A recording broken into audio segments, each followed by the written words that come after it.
Okay, welcome back dear friends. I am Dr. Kaleem Raza. Today in this video lecture we are going to discuss about the layers of the GIT, gut layers, and then we will discuss about the ligaments of the GIT, and we will also discuss about the achalasia also. So to understand the anatomy or the physiology of GIT, first we have to understand the structures of your intestine, the gut. That you have to divide your GIT into 3 segments. That first you will divide into 4 gut. That 4 gut structures are from oral cavity up to the first part of the duodenum, and then from second part of the duodenum up to proximal 2/3 of transverse colon. This is the structure of the mid gut, and then from distal 1/3 of transverse colon up to rectum, this part of GIT is basically the hind gut. So GIT system is very important system, whether you are talking about the general surgery, especially surgeries of the right hypochondric region, cholecystectomy. This is very common in right iliac fossa, where appendix is present. Appendicectomy is very common. You will see many patients suffering from the peptic ulcer, carcinoma of the stomach also. So gastrectomy, gastritis, then colorectal cancer, or the malabsorptive disorders. So this system is very important. So to understand the physiology, first you have to understand the normal structures of the GIT. So in this lecture we are going to discuss the layers of your GIT. So you have got 4 major layers. Let me show you another structures. Yes, in these structures you can see that this is basically wall of your stomach, and you will see many patients suffering from peptic ulcers, although they are common at the first part of the duodenum. So innermost layer, let me draw also that innermost layer, that is called as mucosa. So innermost first layer, that is the mucosa, and mucosa is basically having your epithelium also and muscularis mucosa. And then behind the mucosa you have got submucosal layers. So second layer is a submucosa, and what is specific feature of submucosal layer? That submucosal layer is basically having special nerve plexus which help in secretion of the fluid, and these nerve plexus in submucosal layer, these are called as Meissner's plexus.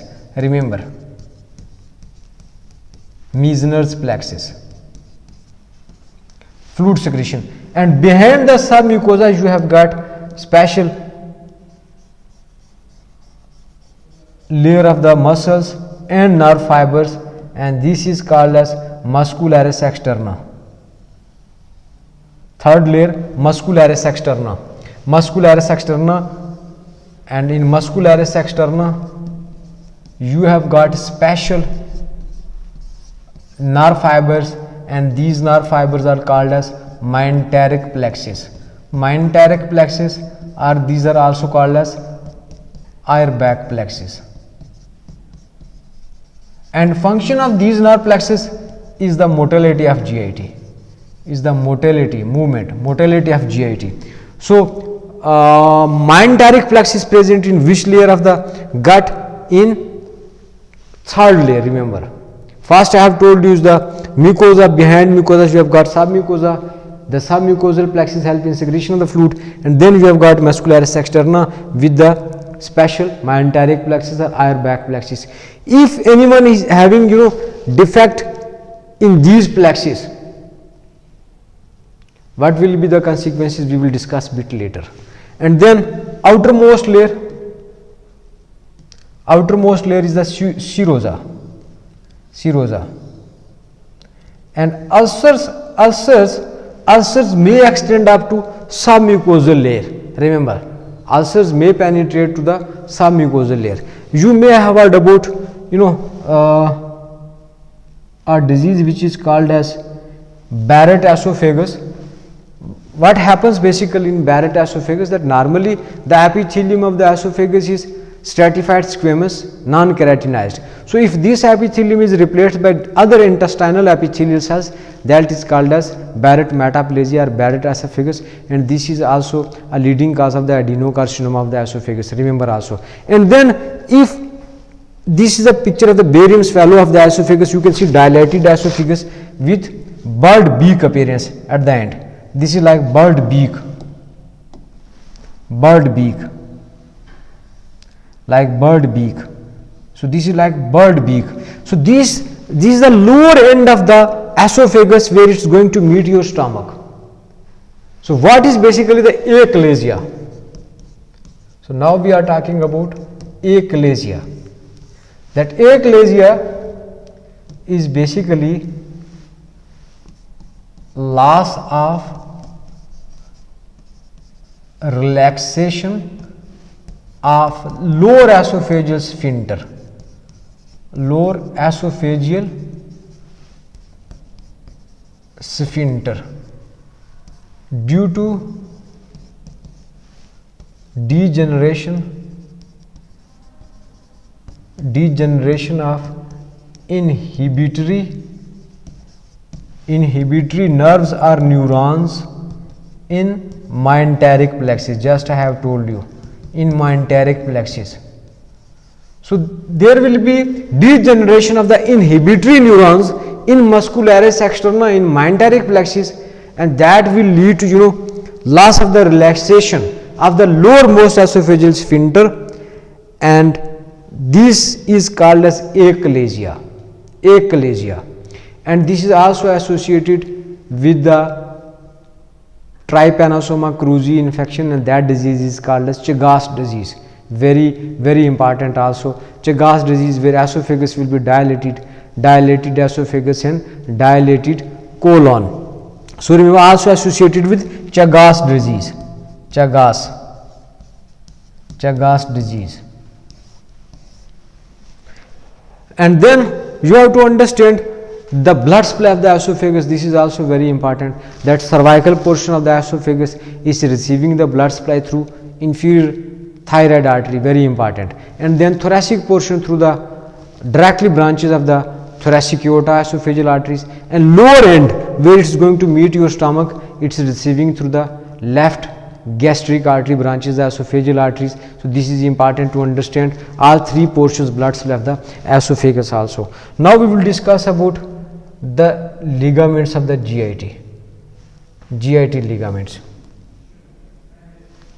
Ligament, when you are talking about the ligament, I have told definition of the ligament, that ligament basically is not helping just in fixation of the bones, but in addition ligament also help in fixation of the organs in the body cavity. So ligaments are very important because some vessels are also passing through the ligaments, like today we will discuss the ligaments of the GIT. So ligaments of GIT also very important. Let me draw these ligaments. So here is your stomach, here you have got liver, and this is your spleen here, and here you will have your duodenum. So here this is your transverse colon. So first ligament, here is your diaphragm muscle. The ligament basically that connect your liver to diaphragm muscle or anterior abdominal wall. This ligament here, this is called as falciform ligament, number 1. Falciform ligament. So this ligament will connect liver to anterior abdominal wall. Then second ligament, very important ligament here, this ligament is connecting your liver to the duodenum. This ligament is called as hepatoduodenal ligament.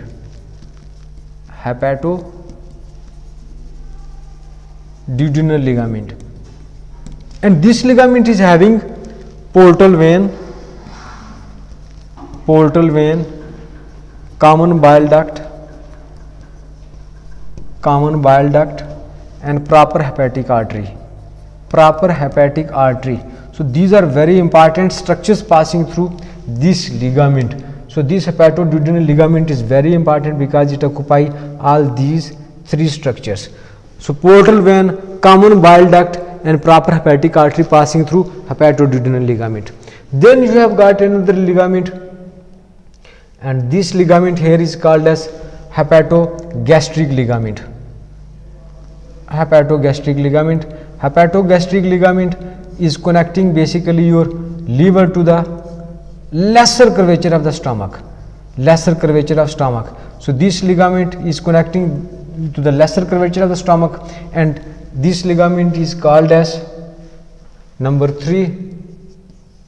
Number 3 is the hepatogastric ligament. Hepatogastric ligament, and this ligament will carry which vessels? Definitely the gastric vessels. Gastric vessels. Gastric vessels. Hepatogastric ligament, which connect your liver to the lesser curvature of the stomach. And then next ligament, gastrocolic or gastrosplenic first. This is the spleen, so this will be the gastrosplenic ligament. Number 4, gastrosplenic. So gastrosplenic ligament is having which vessels? Short gastric arteries, which are branches of splenic artery also, short gastric arteries, and then left gastroepipolic artery. Remember that also. So gastrosplenic ligament basically having short gastric artery and left gastroepipolic artery. And then fifth one, last ligament here, is the gastrocolic ligament. Gastrocolic ligament here. Gastrocolic ligament. So gastrocolic ligament is basically connecting greater curvature of the stomach to the colon, transverse colon. So number 5, gastrocolic ligament. And what are the vessels basically present in gastrocolic ligament?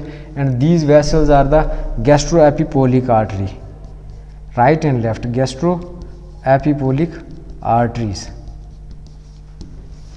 Gastroepipolic arteries. So I hope you understood the layers of gut and ligaments and the concept of the achalasia. Thank you.